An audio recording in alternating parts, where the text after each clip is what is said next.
Welcome to another Plan 6 parts video. Today's video, timing. Yes, we're going to time the engine. I know a lot of people have been waiting for me to do one of these and have asked me to do one of these, so today we're going to do it.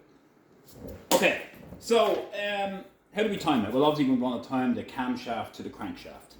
There's a few different ways we can do it. We can put the whole head on, put the rocker on, and use our gauge to gauge from up there when the valve's open, that's fine. You can use a system where you do a bump stop, bump one way, come around the other way, bump, find the middle, that's fine. I'm not going to do it that way. I'm going to do it different. If you haven't watched my other videos, I recommend you watch them. You'll see how I found the true top dead center. You'll see I didn't use anything other than the actual crank, and I'm going to do no different here. So I'm not going to use the head, I'm not going to use a bump stop system. In fact, I'm not even going to use a degree wheel. I'm going to use nothing. Now, you thinking on this one? How are you supposed to time the cam with nothing? Okay, so what we want to do is this. We know that similar to the crankshaft, the cam gets to the top, the crown, crest, lobe, whatever you want to call it, gets to the very top, fully open, and then starts to close again. So this is a brand new cam in here. I know that based on the book, and when you get it, it's a standard 18 degrees before top dead center, 58 degrees after top center it closes. So therefore, I'm going to show you here, actually I've already done the mathematics here. Sorry, to bring the camera down. So, we know it opens 18 degrees before top dead center. Then it closes 50 degrees after top dead center. Simple, if you see it, 58 plus 18 is 76. That's your full range. Divide it in two is 38 the middle. Took 38 away from 58 and I ended up with 20. So 20 plus 38 is 58. 20 minus 38 is 18. Now, as you can see, I've already moved the degree wheel. I've already moved it that it's on 20 degrees. The line up with the camera. Where is it? There you go. So it's on 20 degrees. Because I know it's meant to be 20 degrees and that's where it's sitting. Alright? So now I know that it's meant to be at 20 degrees when it's fully open. Here's how we're going to measure. Now I just pre-moved to the 20 because I know it's meant to be there. Okay. So, like I said, I'm not using this to time it, so off it comes. I'm just using just a cam on its own. Alright? I could have had that top dead 0. I knew it was going to be 20, so I pre-moved to the 20. If you're using a standard cam, it should be the exact same. Alright, so how are we going to do this? Let me zoom in. Now, all I'm going to use on this is the same as what I used on the other one, is my gauge that has the push rod connected to it. Again, the machined finish. I'm going to go in the second port. The cam follower or the tapper is in there. But what you can do beforehand is you can take it out and have a look and basically turn the cam around until you know it's getting to the top. Like you'll see the lobe, you'll see it coming around, you know you're getting near the top. Pull it back in. So what I'm going to do is I'm going to drop this in. Again, because it's meant to be on this, because it's a push rod, it's actually shaped for it. It sits nicely on it. Okay, sits nicely in there. Now, in an ideal world, if there's two of you, it's great. What I will need is I will need a pencil. My pencil has decided to go for a walk. Now, normally I just like to blame the kids because they come in and take everything else. So I know I have a pencil. And yes, I was going for a walk. So now I'll go grab another one.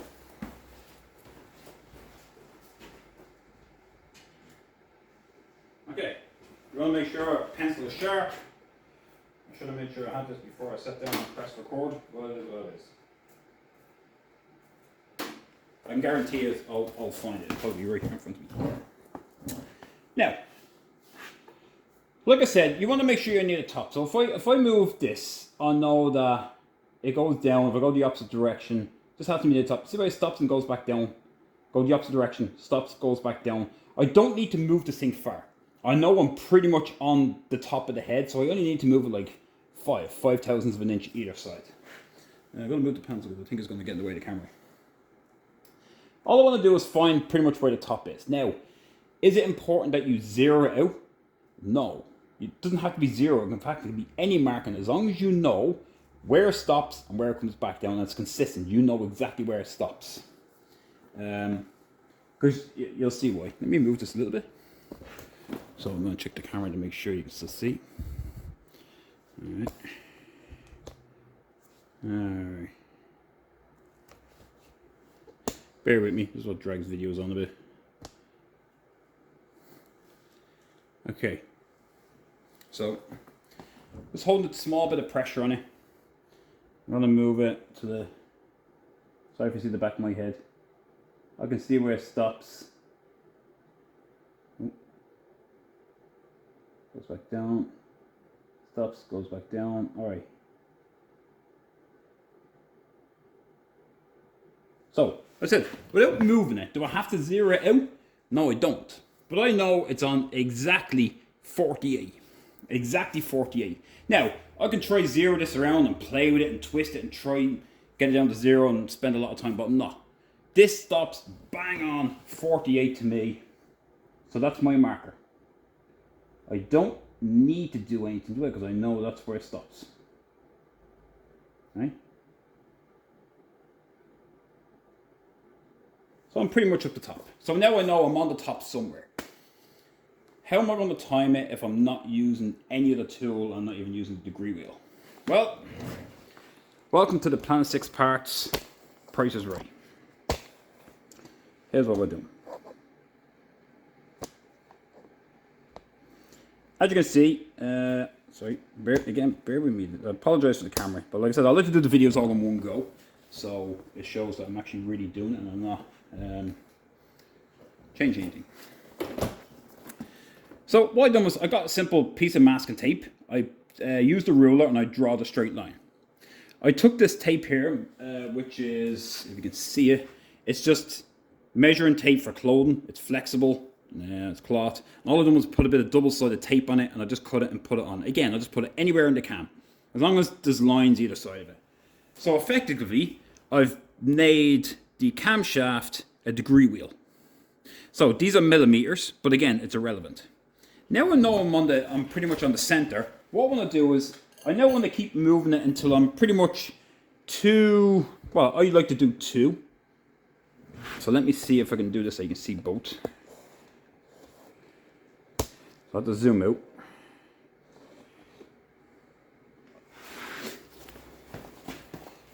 Okay. Because again, this is ideally done in one go. All right. Now I know it's going to be hard to see on this, but I'm going to zoom in and show you afterwards. All right. So this is where I need 2 hands. So again, I'm going to put this on my left here. We'll do this left-handed. Put a tiny bit of pressure, and again, all I want to do is see where it stops, where it goes back down. I know exactly where the top is. All right. Again, it's not important. Here's what the important part is. You keep the same pressure. It stops. I let it come back down to, let's say, 2 thousandths of an inch. Spot on there. Okay. So now it dropped by 2. What I'm going to do is I'm going to check the wheel. Make sure I'm bang on 2. Okay. So now I'm going to check the wheel and see where I'm marked at.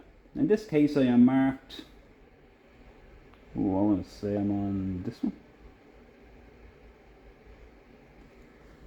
Sorry, I need to move the camera again. No, I'm on the one below.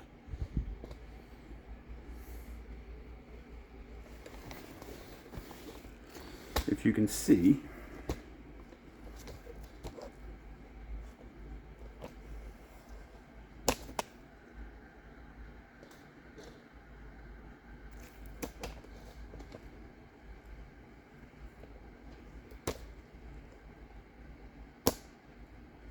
so I stopped it at 2000. I'm not going to say I am on, yeah, pretty much here. That's where I am. So if I look at 10, 10.1, 10.2, 10.3, all right, just slightly above 10.3, but I'm going to go with 10.3. All right, now what I'm going to do is I'm going to do the exact same, the opposite direction. So I know my hands are going to get in the way here.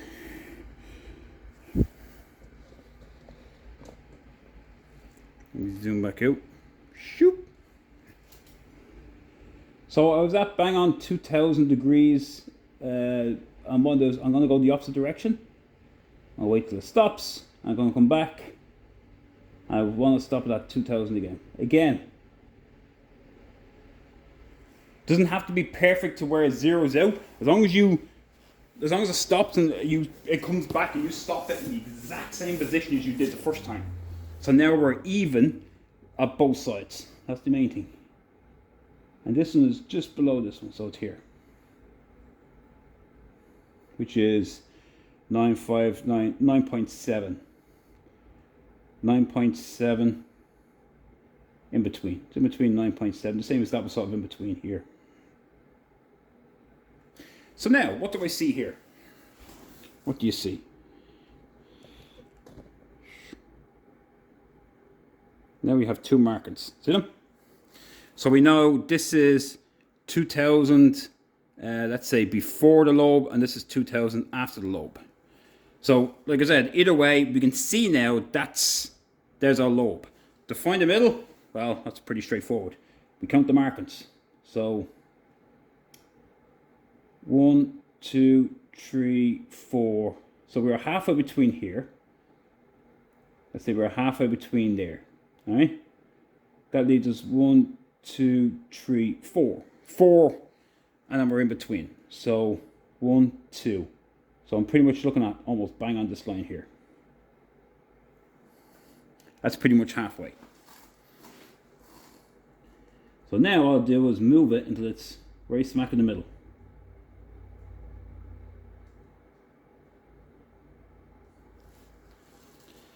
Would you agree with that? It looks almost better on the camera. We for a halfway. 1, 2, and 2. I'd agree with that. That's pretty much halfway.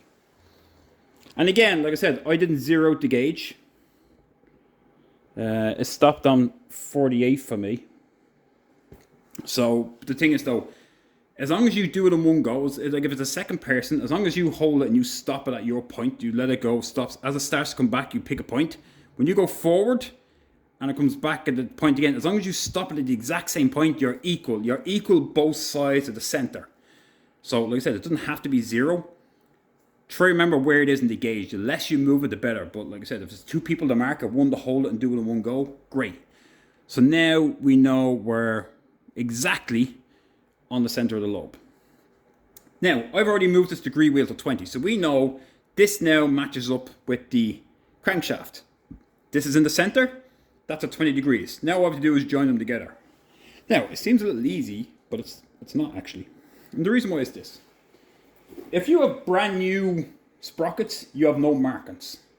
So what you'd have to do is, again, pull the chain, see which ones line up, move a tooth or so, and then twist it.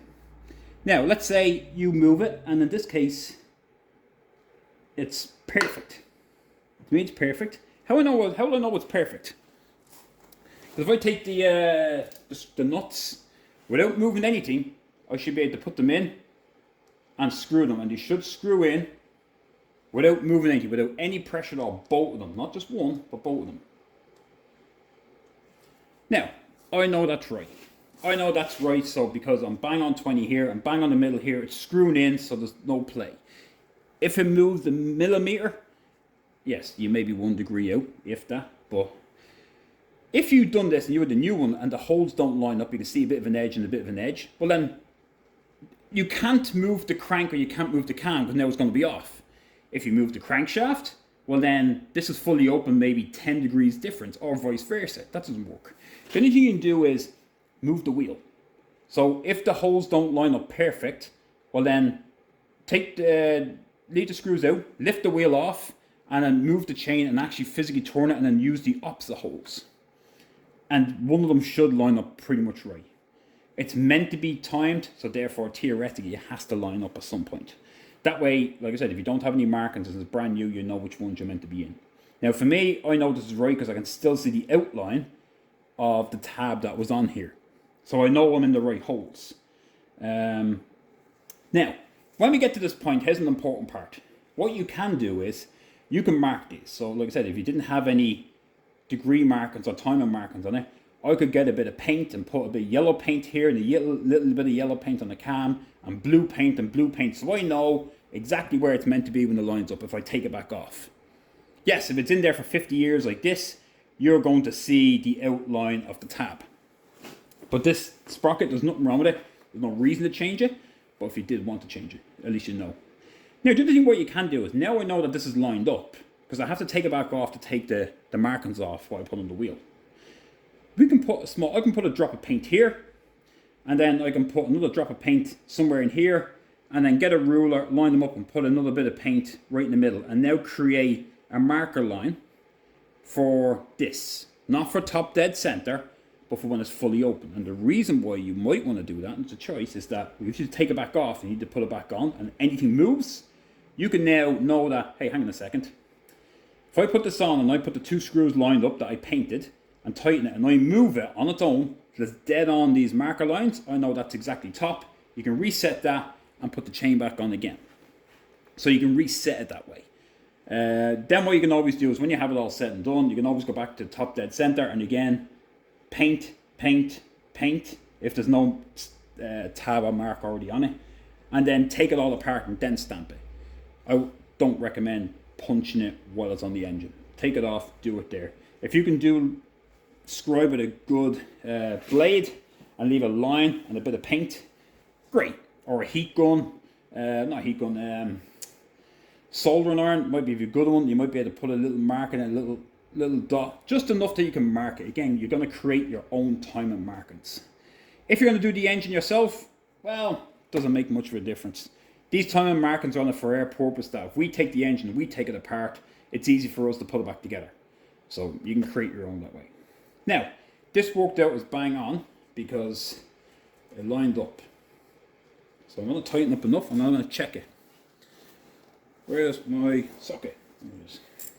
Now it says, the only thing about me not zeroing that off is that, well, how do I know it's right when we go back around? Well, I know where it stopped. Like I said, for me it stopped at 48. So if I'm anywhere between 47 and 49, it's not bad. Ideally I want it on 48 where it was. Again, I'm not tightening enough, just enough that I can move it. So I haven't moved this.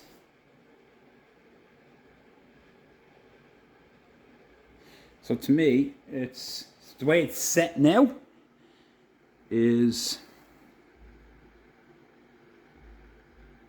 49. It's at 49. So I wanted to come back to that mark when I move it and come back again. So let's do that. Let's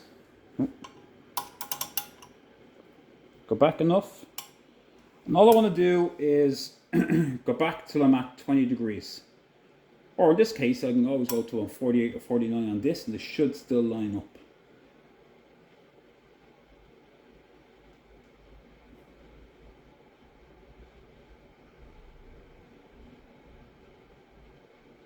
Now, I've just stopped on it.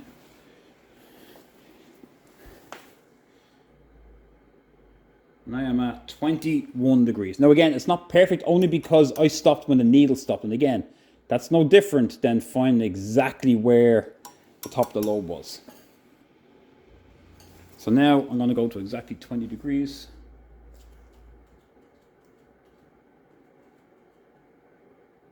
That's bang on 20.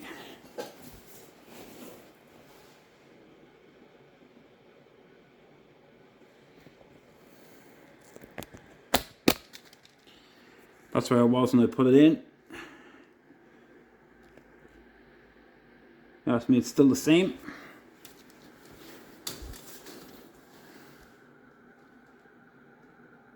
I'm still on 20 degrees. So to me, that says that I'm pretty much on the money. Is it going to be absolutely ultimate perfect? No, because if you look at the chain, I don't think it ever will be fully perfect. But if you ask me, that's as close as you can get to it. We know where precision is on this. And again, if I wanted to double check to say, well, how do I know the gauge hasn't moved? Well, then let's see. I put it back to 20, right? So let's move it. Now we've moved it, we're going to put it back to 20.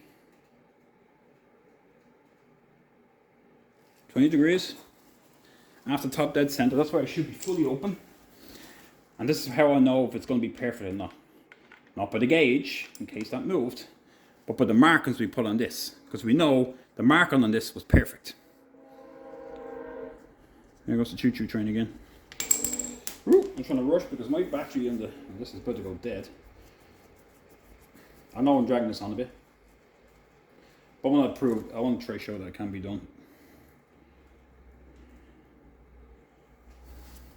So I've moved it, I've brought it back.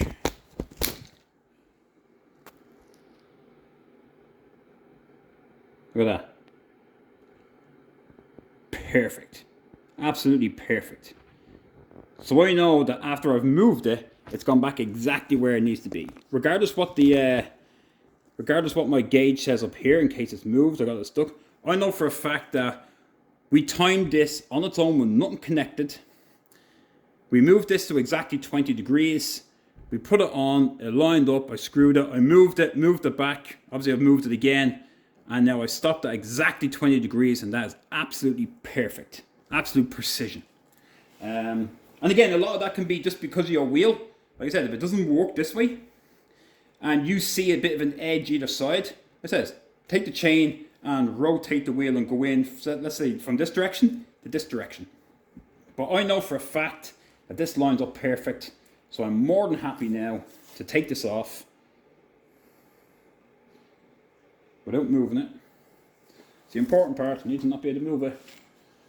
So, again, does it move? Will it move much? It shouldn't do, because it's a stiff enough thing. It's hard enough to wobble. Like I said, it's just a bit of double-sided tape on it to hold it. And now I know that when I put it back on, that I'm absolutely perfect.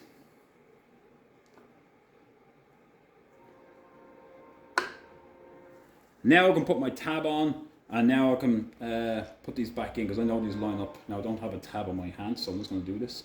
But I know for a fact that once I line up these two holes of these screws perfect, it's all going to time up now, as long as I don't move the chain. And again, you can always put an extra few things on it just in case. Like I said, pen is great, or even if you have a Tr6 one, is, oh, if I have a set there, well, put a dot on the wheel and put a dot on the chain, that if you lose it, you know exactly where the chain was meant to be on it. You can do a few things to set your own timing. It says, now I can do that, I can remove it, I can mark everything, I can stamp it, I can mark that. If there's no mark already on it, pick a point, and pick one to the one in the middle. So let's say one on the crank, use that, and then see where it ends up here, mark it, stencil it, take it off, stamp it. You can now set your own timing. But there we go, we know it's been timed. I'm pretty sure this is timed absolutely perfect. I'll know fully for sure, because later on I'll do another one where I'll put the head on and I'll check the valves when it's open. But I know, as you can see, the proof is in the pudding, as you say. I've moved it back, and it's spot on exactly where it needs to be at 20 degrees to be fully open. So if you like this video, give it a thumbs up, subscribe to my channel, and have a look at the other videos. Like I said, have a look at the other videos I've done. As I said, I like to do them in one go to show that it can be done. I don't like to do any editing or chopping, because it just shows this is what will happen, this is how it will go, this is the whole procedure from start to finish. So any questions, comments, concerns, give me a shout, and thanks for watching.